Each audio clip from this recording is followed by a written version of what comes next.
Hello, welcome, नमस्ते। And आज जो है डे 9 चल रहा है जागृति यात्रा का।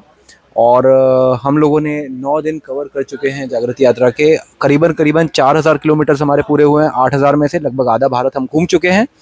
और मेरा नाम है देवाशीष और मेरे साथ हैं मेरे पार्टिसिपेंट सूर्या। तो हम फैसिलिटेशन डे के बारे में बताएंगे जो कि डे 0 था।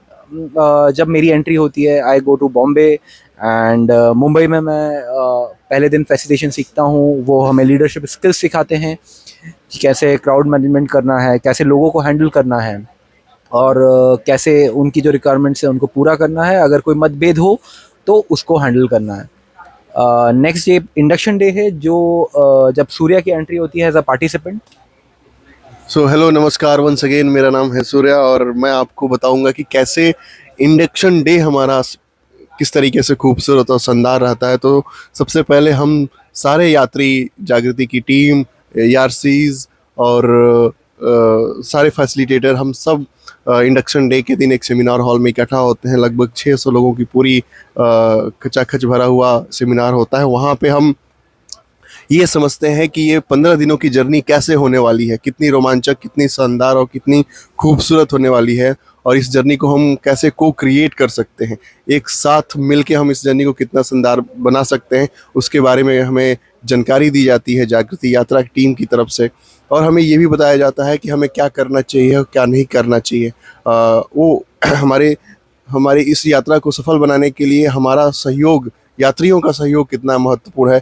तो ये पूरा एक होलिस्टिक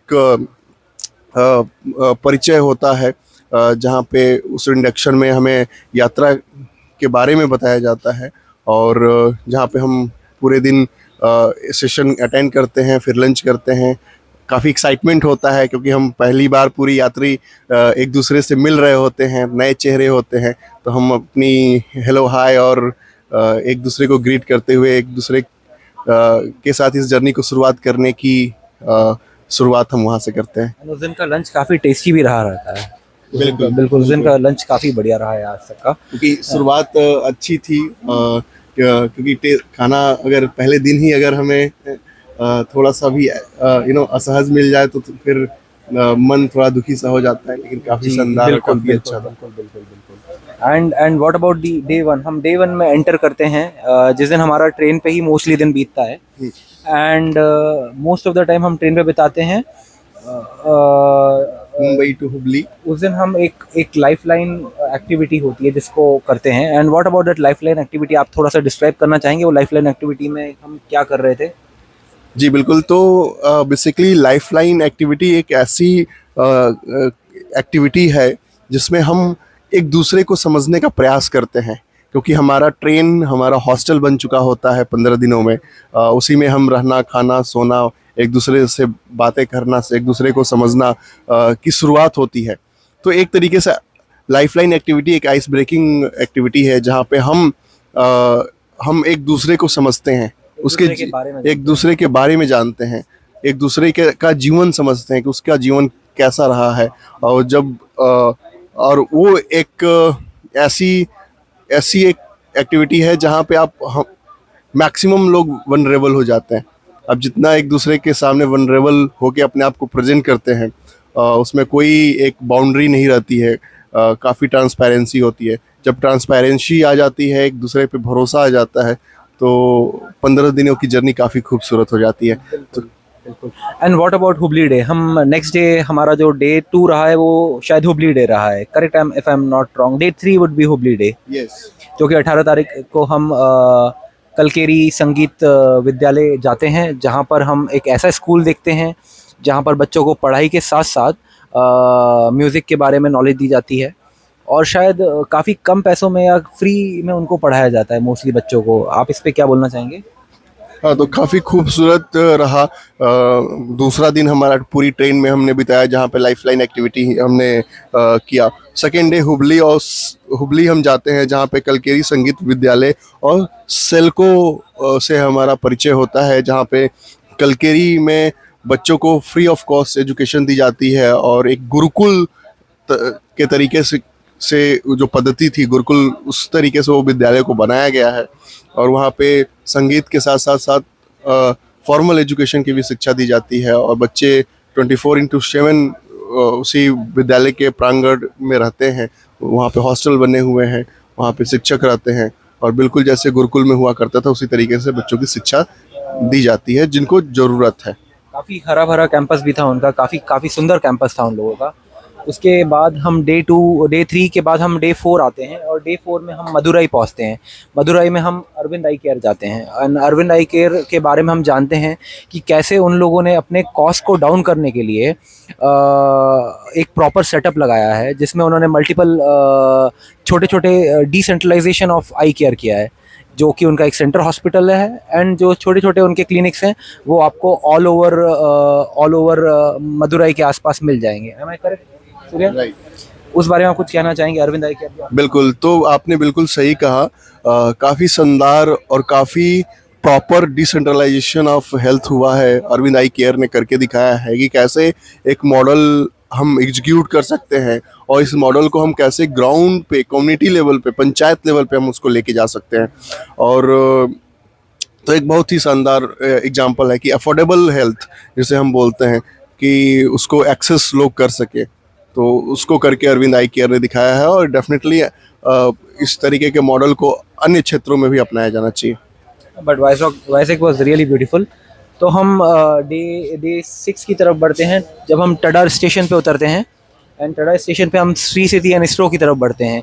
श्री सिटी एक मिक्स इंडस्ट्रियल एरिया है, जहाँ पर आपको मैन्युफैक्चरिंग यूनिट्स भी मिलेंगी, और शायद आईटी हब भी है वहाँ पर। उसके अलावा जो इसरो का डे था वो one of the most wonderful phase of our journey रहा है, जहाँ पर हम सिर्फ और सिर्फ कंट्रोल सेंटर में ही नहीं एंट्री लेते हैं, हम जो लॉन्चिंग स्टेशन है, लॉन्चिंग स्पेस है, वहाँ पर भी हम जाते हैं, जहाँ बहुतों को परमिशन नहीं होती है जाने के लिए। मेरे लिए भी बिल्कुल एक शानदार रोमांचक अनुभव था, भावपूर्ण भी था, और मेरे को तो गुज़बम्स मुझे आ रहे थे कि क्योंकि लाइफ टाइम एक्सपीरियंसेस है, मौका एक बार आदमी को मिलता है कभी, जो ऐसी जगहों पे जहाँ पे इसरो का जो स्टेशन है जहाँ से रॉकेट को लॉन्च किया जाता है उसको देखना, फिर वहाँ कंट्रोल रूम में जहाँ पे रॉकेट्स की मॉनिटरिंग होती है, वहाँ पे अनेक साइंटिस्ट बैठते हैं। वहाँ पे जब कुछ बड़े रॉकेट और चंद्रयान 3 जब लॉन्च किया जा रहा था, वहीं पे प्रधानमंत्री और बाकी VIPs लोग बैठ के उस अनुभव को अपनी आंखों से, तो वहाँ पे बैठ के चीज़ों को देखना समझना काफ़ी शानदार रहा। सही बोलते हैं आप। उसके बाद जो डे 7 है विशाखापट्टनम का रहा है, जहाँ पर हम अक्षय पात्रा फाउंडेशन को समझते हैं कि कैसे वो बल्क में फूड का सेंट्रलाइजेशन उन्होंने किया है, और जो स्कूल्स हैं आसपास के, जो एजुकेशनल इंस्टीट्यूट्स हैं, जहाँ बच्चों की न्यूट्रिशनल पूर्ति के लिए वो खाना पहुँचाया जाता है, काफ़ी क्लीन तरीके से वो खाना बनाते हैं। इस्कॉन का उनका बेस है, एंड आपको वो अक्षय पात्रा ऐसी जगह मिलेगी जहाँ पर स्पिरिचुअलिटी मीट्स फूड। तो वो एक बहुत ही वंडरफुल चीज़ लगी मुझे अक्षय पात्रा के बारे में। और इस बारे में आप कुछ बोलना चाहेंगे अक्षय पात्रा? बिल्कुल, तो ये एक बेस्ट एग्जांपल है पब्लिक प्राइवेट पार्टनरशिप का, जहाँ पे गवर्नमेंट और एक अन्य प्राइवेट संस्थाएं मिलके मिड डे मील को प्राइमरी और दुर्लभ स्कूलों तक, उनके वहाँ पे बच्चों तक पहुँचा रही हैं, जहाँ पे ये देखा गया है कि जहाँ पे अक्षय पात्रा ने अपना मिड डे मील पहुँचाया है, वहाँ पे बच्चों की संख्या बढ़ गई है, उनके स्वास्थ्य में बढ़ोतरी हुई है, उनके प्रश्न मैथ वगैरह के भी कुछ डाटा हमने वहाँ पे देखे, जहाँ पे बच्चों का एप्टीट्यूड टेस्ट वगैरह में भी काफ़ी बढ़ोतरी, मतलब उनकी क्वालिटी में काफ़ी बढ़ोतरी हुई है। तो ये काफ़ी बेहतर पब्लिक प्राइवेट पार्टनरशिप का एक अनोखा एग्जाम्पल है अक्षय पात्रा। जी बिल्कुल बिल्कुल। इसी के साथ हम डे 8 में एंटर करते हैं, जहां हम ब्रह्मपुर रेलवे स्टेशन पे उतरते हैं, और ग्राम विकास, दैट इज़ जो कि एक छोटे विलेजेस को कैसे आप स्टडी कर सकते हैं, उनके बारे में समझ सकते हैं, और फिर उन पे ऐसे मॉडल इम्प्लीमेंट कर सकते हैं जो उनके लिए बेनिफिशियल होंगे। एंड ग्राम विकास के बारे में आपने क्या जानकारी ली, आप बता पाएंगे मतलब बेसिकली? बिल्कुल, तो ग्राम विकास एक संस्था है, NGO है, जो कि ओडिशा में काम करती है, और ओडिशा के लगभग 16 जिलों में ये लोग काम करते हैं, जहाँ पे ट्राइबल्स कम्युनिटी को लेके, उनके विकास को लेके काफ़ी शानदार तरीके से काम हो रहा है, जहाँ पे उनके स्वास्थ्य को लेके, जहाँ पे उनके शिक्षा को लेके, जहाँ पे विलेज डेवलपमेंट को लेके बहुत सारे ऐसे प्रोग्राम हैं जो कि ग्राम विकास उड़ीसा के ट्राइबल कम्युनिटीज़ में 14 जिलों में काम कर रही हैं। Good good. And what about हम कर रहे हैं, आज हमारा 9वां दिन था एंड 9वां दिन हमारे लिए काफ़ी आराम का दिन भी रहा क्योंकि आज हमें कहीं उतरना नहीं था और आज हमने मोस्टली डे हमने ट्रेन पे बिताया है और कुछ सेशंस अटेंड करे हैं हम लोगों ने regarding the role models and some other sessions. Other than that हम अपनी प्रिपरेशन कर रहे हैं बिग ज्ञान ट्री की। बिज ज्ञान ट्री के बारे में आप कुछ बताना चाहेंगे बिज ज्ञान ट्री के बारे में?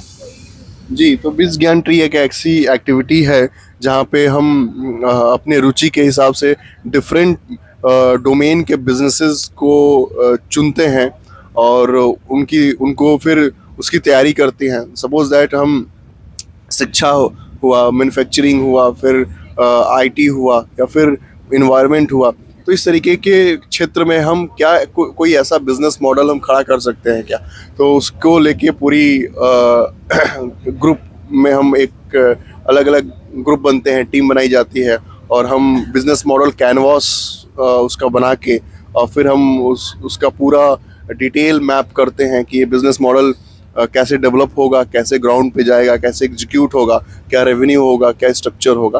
तो ओवरऑल ये बीजीटी की तैयारी आज हुई है। इसका प्रेजेंटेशन जब हम देवरिया जाएंगे वहाँ पे हम हर एक ग्रुप अपना अपना बिजनेस मॉडल को प्रेजेंट करेगा और शायद आज रात तक हम नालंदा पहुंच जाएंगे, नालंदा राजगीर, जहाँ पर हम नालंदा जो ओल्ड यूनिवर्सिटी थी उसको भी स्टडी करेंगे और न्यू नालंदा यूनिवर्सिटी को भी देखेंगे कि कैसी बनाई गई है, उसमें क्या क्या सब्जेक्ट्स हैं, कैसे स्टूडेंट्स हैं, प्रोफेसर्स से मिलेंगे एंड बाकी सारी जानकारियाँ हम वहाँ की गेन करेंगे। तो ओवरऑल आपका ये जो 9 दिनों का एक्सपीरियंस रहा है सूर्या, कैसा रहा है? ओवरऑल काफ़ी शानदार अनुभव रहा। 9 दिनों का अनुभव मेरे लिए अब मैं यहाँ से 15 दिन बाद जब घर वापस जाऊँगा तो मेरी ऊर्जा जो मेरे अंदर है सिर्फ सूर्या की ऊर्जा नहीं होगी। यहाँ पे 500 लोग हैं, उनकी ऊर्जा लेके मैं घर जाऊँगा, उनकी एनर्जी लेके जाऊँगा, उनकी शक्ति लेके जाऊँगा, उनका साहस लेके जाऊँगा। तो डेफिनेटली और वो ये सारी चीज़ें मेरे आने वाले भविष्य में मुझे आगे बढ़ने में मदद करेंगी। इस बात पे तो आप काफ़ी सच कह रहे हैं कि काफ़ी लोगों से मिलने का मौका मिला है और काफ़ी कुछ सीखने का मौका मिला है क्योंकि 500 लोगों से बात करना अपने आप में एक असाधारण घटना थी क्योंकि हम नॉर्मल ज़िंदगी में 500 लोगों से एक साथ बात नहीं कर सकते हैं। यहाँ पता ही नहीं चलता है कौन कब किसका रिश्तेदार बन जाता है, कब आप किसके साथ खाना खा रहे हैं, कब किसके साथ आप बैठे हुए हैं। जब आप किसी को जानते भी नहीं हैं तब भी आप उसका बर्थडे मना रहे हैं, केक काट रहे हैं, खा रहे हैं और गले मिल रहे हैं, आपको शायद उसका नाम भी नहीं पता। बट ये जो एक्सपीरियंस रहा है 9 दिन का वो काफ़ी यूनिक रहा है एंड काफ़ी मज़े भी करे हैं और काफ़ी कुछ सीखने को भी मिला है। एंड आई होप कि यहाँ जो 500 यात्री आए हैं उनमें से मोस्ट ऑफ जो लोग हैं वो अपना जो स्टार्टअप का करियर है वो जल्दी ही स्टार्ट करेंगे या जो स्टार्ट कर चुके हैं वो बेटरमेंट की तरफ बढ़ेंगे। राइट, बिल्कुल आपने सही कहा।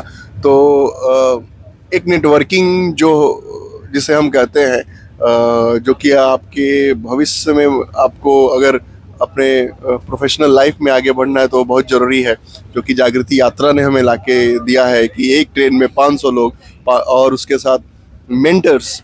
हम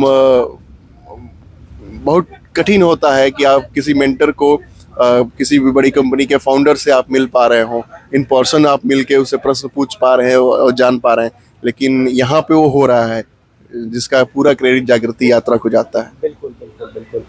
तो इसी के साथ आज का ये जो वीडियो है हमें बंद करना पड़ेगा, एंड करना पड़ेगा। बट जल्दी ही हम ऐसे ही नए वीडियो के साथ आएंगे जहाँ पर आपको और आगे की बातें बताएंगे कि जागृति यात्रा में क्या चल रहा है। तो सी यू, टाटा, बाय बाय, नमस्कार।